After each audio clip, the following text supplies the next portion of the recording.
In a city of over 8 million people, by some estimates, 1.2, 1.4 million people are right now experiencing food insecurity. That's a scary number, including 1 in 5 children. This pandemic has been especially cruel, and it's why one of the reasons why we wanted to get together with some folks that are on the front line of the fight of hunger and against poverty in our community. And one of our favorite organizations we always deal with on a regular basis, WHYHunger, and its executive director, Noreen Springstead. And we've asked Noreen to join us for this 880 in-depth podcast. I welcome Noreen. And Noreen has introduced us to a new friend, someone who's done especially good work in New York City, Dr. Melanie Samuels, the founder and executive director of the Campaign Against Hunger. That's an organization that works out of Bed-Stuy, Brooklyn, and has been doing wonderful God's work for more than 20 years. And I just love the story of how you began uh, in the small basement, right, of was it a church in Brooklyn? And just working your full-time job, right? You were preaching and working on the side, and you saw. Tell me about how it got started. Well, actually, it started in my home, Tim. What happened is I heard that there was a woman that was in need. She was disabled, mother of four, single mother. And so what we did was to pack a simple bag, just an act of kindness, compassion, and drove all the way from my home to hers and gave her a bag, and then find out that it was not an isolated situation, but so many other individuals were in need. And after that, I realized that we were feeding five, then 10, then 50, and the rest is history. Now we are doing, before COVID-19, we're doing approximately 30,000 individuals per month. Wow. Yeah, that's a big number. And Noreen, we get to see each other quite often in our planning for this time of year. We normally spend all of our energies working about this topic for Thanksgiving week on your organization's annual fundraiser, Hungerthon, which is, more important than ever before, no? It really is. I think the pandemic has been illuminating to just how close people were living to the edge of being on a food line, like Melanie is talking about. And our work is more important than ever because the human need has increased dramatically. And it's such a pleasure to be on the show with two good friends and especially with the Campaign Against Hunger. I've worked on their farm. I've worked in their pantry. I know the power of this frontline organization to nourish people, but to also change lives. Dr. Samuels, we're recording this in the days leading up to Thanksgiving, but I know you had an event on this day in downtown Brooklyn, I think is where it was. Tell me what that was like today. Well, Tim, it was in Bed-Stuy, Brooklyn, the heart of where poverty lies. When we think of Bed-Stuy, we know that you hear the word gentrification, you hear the words affluent, but there, in all of this, there is a vast number of families that we work with that are tremendously in need, and where food insecurity has grown in such a way that it's unbelievable. So the event, as we're talking about the event today had about 2,000 people online, which was unbelievable. I can't use the word amazing, but it was 2,000 individuals online. Of course, 75% of those have never been to our pantry, but because of COVID-19, because of the vast need that we are facing right now, so many are in need, and we find that they were online. But the good thing is that we were able to make sure that they got what they needed. Can I ask both of you, and I'll start with Noreen, the impact of New York City schools closing has got to be deeply concerning because a lot of the young people, children who were getting food in the city were getting it through schools, no? That's exactly right. And just take in what Melanie said, 75% increase. That's what we're hearing all around the tri-state area and the country. Kids not being in school means they're not getting school breakfast and school lunch. One of the most powerful things about the New York City school system is that just a few short years ago, WHYHunger was part of a coalition of activists and grassroots organizations working to make sure that no child in New York City would go hungry and that nutritious food would be a human right. And that happened with universal school meals. Now, when you're not going to school, you don't have that access. So it does reveal the people don't always make the connection of hunger to government policy to politics, really. That universal school meals was done by the mayor's office, by the hard work of the council to ensure that all children got food. Now that's all been upended. Many sites are serving meals from school. There is pandemic EBT, money going on your EBT card, but it really hasn't been publicized. And I think that is one of the reasons why, Melanie, I'm sure you're seeing a lot of parents with children who are not getting meals in school. Yes, and you're right, Noreen. It's devastating to see the PEBT is there. We are helping a lot of families to achieve as much. It's not a lot of money, but it makes a difference.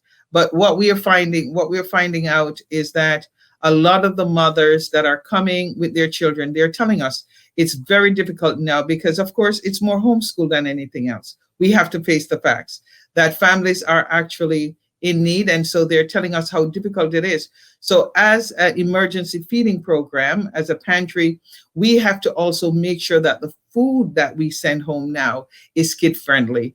It's easily accessible by children. We used to do this on the weekends, but now it's a 5-7 day a week chore to make sure that whatever we're giving families, that kids are able to access it. Do we have concerns about the supply of food for these people that are in need? Yes, there's always there was before the pandemic. There was a tremendous need before the pandemic, and Noreen WHYHunger knows this. We have echoed it so many times that we were running out of food. It was difficult, and I'll tell you, when the pandemic hit, unbelievable.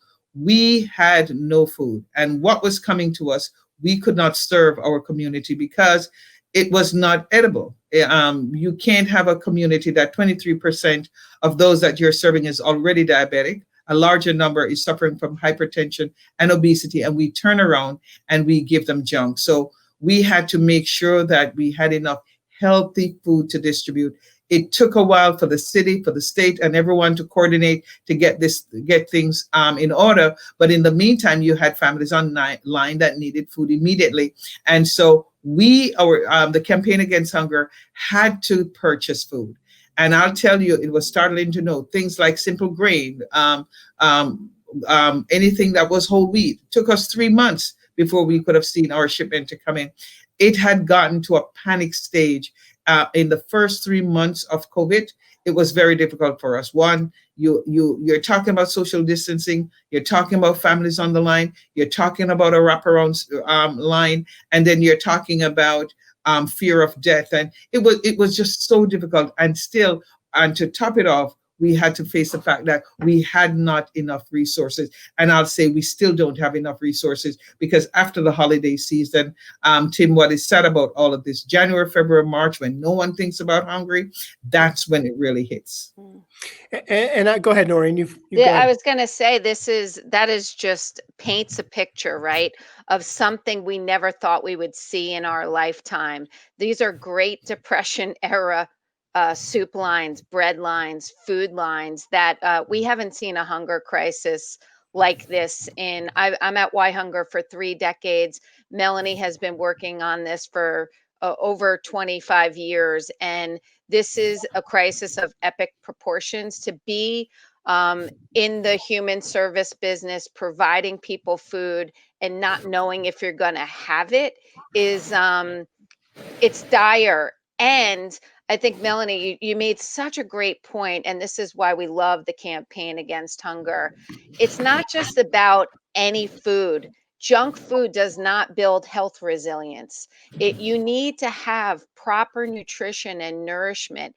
And the pivot that you've had to make to be kid friendly and kid meals, everyone knows how picky children can be, that the burden that has and the responsibility that is on these frontline agencies, just like the campaign against hunger, is enormous. The social distancing, the sanitizing, volunteers that won't come out, long lines, and the results of the pandemic is just skyrocketing hunger. I wanted to ask both of you, the pandemic has been especially cruel in communities of color in our city. A lot of it, is putting a spotlight on the inequities of healthcare that we knew existed, but the real life and death results have really shown through in communities. My expectation is that hunger is very, very similar, that it's especially in the COVID era, uh, it's especially cruel in communities of color. Am I right? That's exactly right. uh, Melanie, please speak to this, but this is why hunger talks about root causes like racism and the marginalization and invisibilizing of people and people of color and people of color who have higher rates of hunger and diabetes and chronic health conditions that need nourishing food. Both of you are correct, and it's sad, it's hurtful to know because one, I'm a woman of color, and you're watching your community, and already, and what is so bad about all this? This is not something. This is not a new problem. We have been echoing this for over 20 years, that our community needs to see healthier food. We use the word food desert lightly, and everybody talks about it, but it's not being impacted the way it should be, in the sense of we're not getting the right product into the hands of families.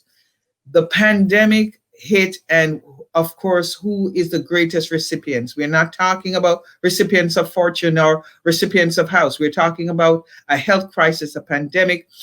So many families have lost their loved ones. It is very difficult.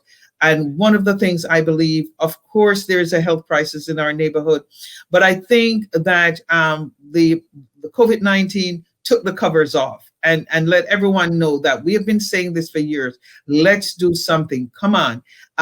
Bring the playing field to an equal level where what goes for the geese goes for the gander. Why can't we now get to a place where it doesn't matter? It should not matter when it comes to offering healthy food to families, what neighborhood you live in, or what color your skin is. It should be that this is something that is a right to every family. And it bothers me to see that we have to work so hard. And I'm telling you this, Tim, and Noreen can echo my sentiments, that for an African-American woman as myself, it gets hard because you have to be fighting. It's a battle out there to bring the resources in for the families. And when you see that families' immune system were one of the main reasons why so many died, our seniors died, so many families are without, so many children are, it bothers me because food, again, if we were taking care of the bodies, or they were giving access, not because you are poor or you're in a place where you cannot afford to put food on the table the way you'd like to, it is not fair that they should not get what's really needed. We need to change system, and I don't want to go any further because then I'm going to tell you that we need to revamp some systems and put some things in place. We need to seriously think about families right now, and it bothers me to see what's going on. I'm sorry. Well said, Melanie. No. Melanie Why, is she's a champion for representing the voice of the community and standing in solidarity with Why Hunger. We've been saying this for many, many years too. We need to take a systems approach. We need to look at root causes. We need a framing that's about human rights, that's about every human having access to nutritious food. These are heroic, expensive efforts on the front lines of America. 54 million people across the country struggling with hunger. And Kudos to you, Dr. Samuels, because you're trying to do two things, right? You're trying to feed people and you're trying to change and challenge the systems that are at the root causes of hunger and poverty. That's economic injustice, health inequity, racism, and how our food is grown. Those are the things that we need to tackle and build a bigger movement for change.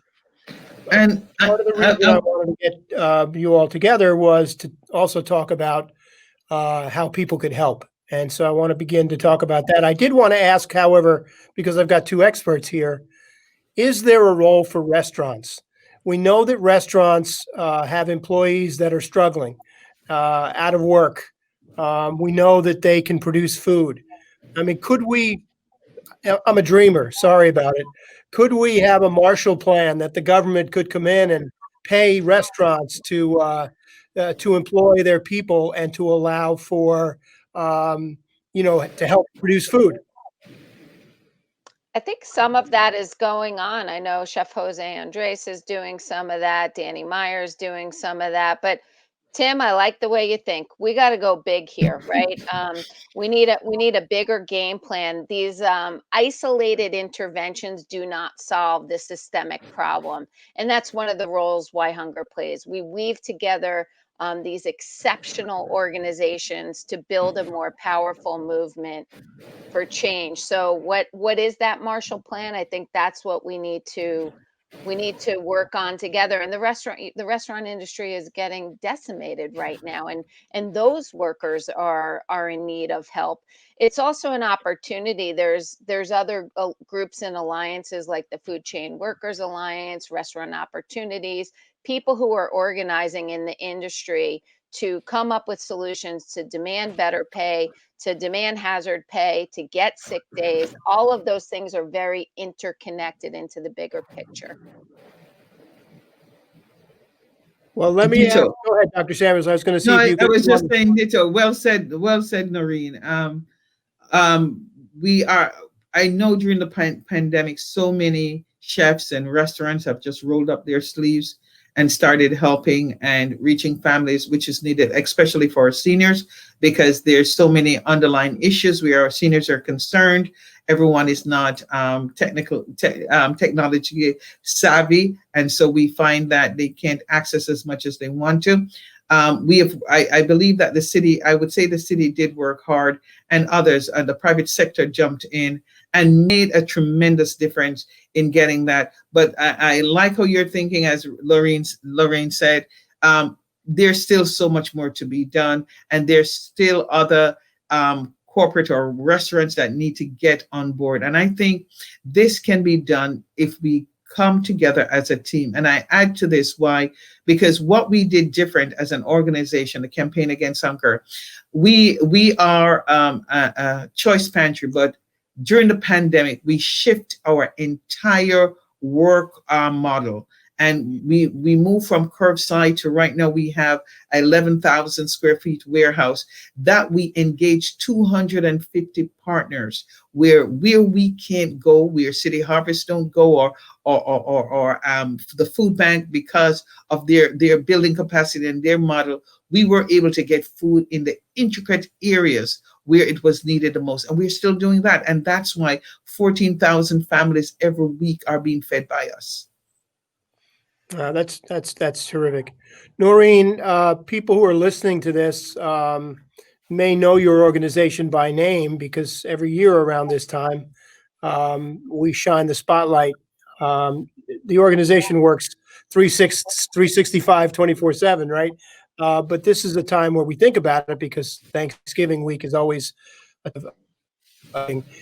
Tell us about Hungerthon and how people can help and how that help will last well beyond just Thanksgiving week. Absolutely. So Dr. Samuels and I are partners every day of the year, and I think it's important for people to act locally in Bed-Stuy and in the greater metropolitan area to get involved with a cause. Hungerthon is an opportunity to shine a light on these amazing projects and to support Why Hunger's work. So if you go to hungerthon.org, we have some amazing gifts this year. I'm wearing my John Lennon Imagine multicolored t-shirt, which is really wonderful. And we count on CBS 880's listeners to support us so we can continue our good work with partners like the Campaign Against Hunger and many, many other organizations who are working this year to meet dire human needs and address people's hunger crisis. So hungerthon.org is where you can make a donation, receive some great gifts, and also bid on some really cool auction items. Dr. Samuels, tell me about the Campaign Against Hunger and how people can help you. Well, thank you again for the opportunity, Noreen. Thank you. The Campaign Against Hunger is, again, we are easily accessed through TCAH, which is tcahnyc.org, the Campaign Against Hunger, nyc.org. And there you can donate. But again, we have worked so closely with WHYHunger, and supporting WHYHunger is a great opportunity to support us also. I did promise that I was going to ask both of you about what drives you. I'd love to wind up the conversation with you about what is it that drives you? What was it 20 some odd years ago when you connected with that single mom who needed help, and all of a sudden it seems to have changed your life, no? Yeah, it wasn't, I never dreamt to be sitting in this seat, and it was never a part of my thought mind. I was doing well. I was happy in the space that I was, but you know what? When you love your neighbors, it makes a difference. And what drives me is just the compassion. It bothers me when I see anyone, it doesn't matter who they are. Everyone should be taken care of to the best of our ability. I know we can't eradicate everything that is wrong, but I think making sure someone has a healthy meal is important to me, and that's what drives me. In Thanksgiving, what means much to me is when a senior comes and say, I live alone, but if I get a turkey, my family would join me. I would love to make a turkey for my family. And I hate to turn that senior away, or a child that comes to us and it's their birthday, but their parents can't afford a birthday gift, and we're able to give them a birthday bag. And they're so excited because they can now have a birthday cake. These are the simple things that drive me for whatever I do. I tell my staff the only one stipulation I have: don't ever speak down to any of our clients. Those customers that walk in, it could be one of us. It could have been me sitting there. I have been on the line where I had to wait to get WIC for my children. So I know how degrading sometimes you're treated. So what drives me is to make sure families are happy. Noreen, you're up. That's a tough act to follow, Tim. She's one of my heroes. So, what drives me is injustice. I think it's unjust that any person does not have a meal. We all love food, right? We love our breakfast, our lunch, our dinner, and to have the thought that someone is going without or struggling, I think is one of the greatest injustices in our country, in our world. My four grandparents came from Ireland, and they came to America for a better life, and they really were fleeing a legacy of hunger and poverty. More than 1 million Irish died as a result of the Great Famine, the Great Hunger of the 1840s. And so it's kind of in my bones that my analysis about hunger is about political oppression, social injustice, and really keeping people down and marginalized. So that is a big part of what motivates me every day, is to make sure that nobody suffers the indignity of hunger. Wow, a privilege to have both of you spend time with us so that we could share your message. And the world is a much better place with the two of you and the people who work with you. So thank you very much. May you both have a blessed Thanksgiving season, and let's pray that we all have a better year coming up. We hope so. Thank you, so Tim. much. Thank you, Dr. Samuels. Thank you, Noreen. Thank you, Tim. And happy Thanksgiving to all Happy of you. Thanksgiving. And to your listeners, enjoy. And if you're in need of help, please reach out to us. We are just a phone call or a takeaway.